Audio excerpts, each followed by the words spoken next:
U.S. climate envoy John Kerry tried to turn up the heat on China to address climate concerns as he met with officials in Beijing yesterday to push cooperation on global climate goals. The stakes are high, and so are the temperatures.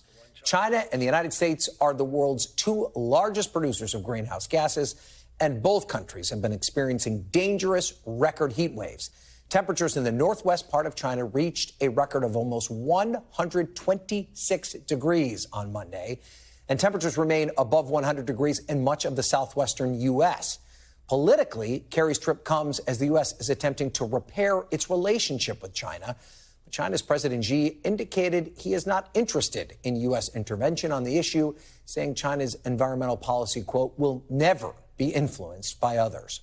I'm joined now by NBC News correspondent Blaine Alexander. She is in Georgia covering the stifling heat wave hitting the U.S., and NBC News meteorologist Bill Cairns. So, Blaine, it really is hot everywhere. And while Kerry is dealing with climate policy abroad, what are people in the U.S. dealing with right now at home? Well, Ryan, you're right. This heat does not discriminate, no matter where you are. Really, especially here in the United States, we're talking about almost the entire southern half of the country, from coast to coast, California to Florida, dealing with almost record-breaking temperatures. So what we're talking about is, especially out west, we're seeing temperatures repeatedly hitting the triple digits. We're seeing records falling so fast now that it's hard to keep track.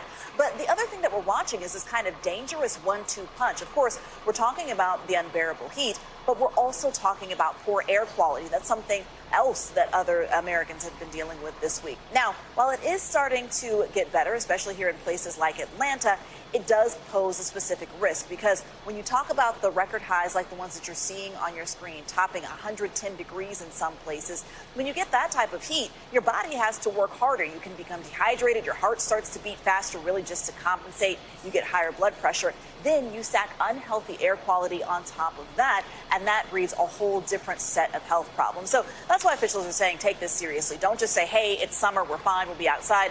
No, if you can be inside at all, make sure that you do that. The other thing that I learned about this today, Ryan, is that fans, a lot of people try and stay cool in fans. That doesn't provide as much relief as you might think. In fact, you get a kind of false sense of security because it doesn't actually cool your body temperature. So certainly important to pay attention there, too. Sometimes the fan's just blowing hot air on you, which doesn't really help all that much. All right, Blaine, thank you. So, Bill, let's break down these record temperatures in the U.S. and abroad.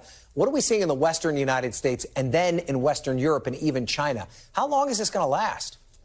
We're stuck in this rut right now. We're at the peak of the heat summer season, and we have these heat domes that are across the globe. Heat domes are nothing new. We get them every summer, but typically they move a little bit. But they've been sitting, one over the southwest, we have one in the middle of the Atlantic, one over southern portions of Europe, northern Africa, and then we have one sitting over here heading towards areas of Pakistan and Iran, and also the one there in China. So the one that we've been dealing with in the southwest continues, and there's no sign of any of these other ones really breaking up either.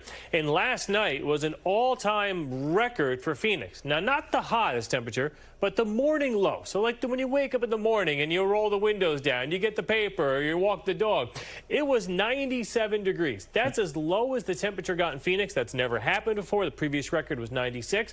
And this isn't just climate change. This is also because of urban development.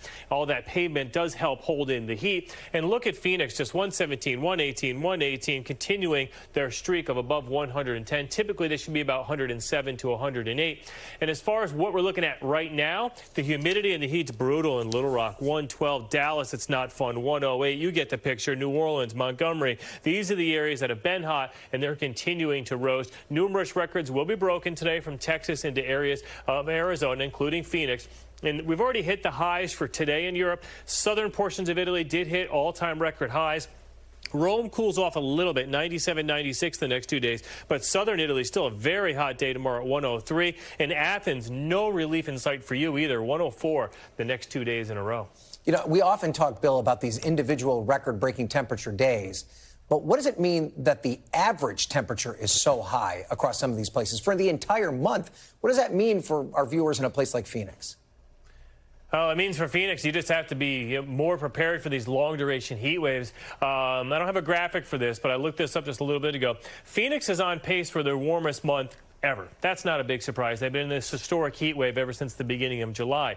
But it's 2 degrees hotter than the previous record July. So it's not like you're just breaking the record by a little bit. 2 degrees is a lot in the climate world. And you can see there, those are the daily high temperatures that they've had ever since the beginning of this excessive heat wave. And it's going to continue through this weekend into the beginning of next week easily. So, yeah, this will be all-time stuff, not just for Phoenix, but even New Orleans, by the way, has their hottest summer on record that's happening right now. And we haven't even mentioned them. Right. And also in the southeast, too, right? Kentucky, North Carolina, they're also dealing with extreme heat. It has been the heat and also the storms. And this was the breaking news about 4 hours ago. A tornado, a lone tornado, 1 thunderstorm, 1 tornado. It was a pretty strong tornado. It damaged the Pfizer plant here. There's about 50,000 pallets of medicine and supplies that have been damaged that they say they won't be able to ship out. So that's going to be a big concern for wherever they were heading, hospitals or pharmacies. And so that's one of the stories. We know injuries were reported, no fatalities. I-95 was shut down for a while too. So just a nightmare situation there. And then in Kentucky, this was a horrific scene. Mayfield, by the way, about a year and a half ago was hit by an EF4 tornado. 57 people died.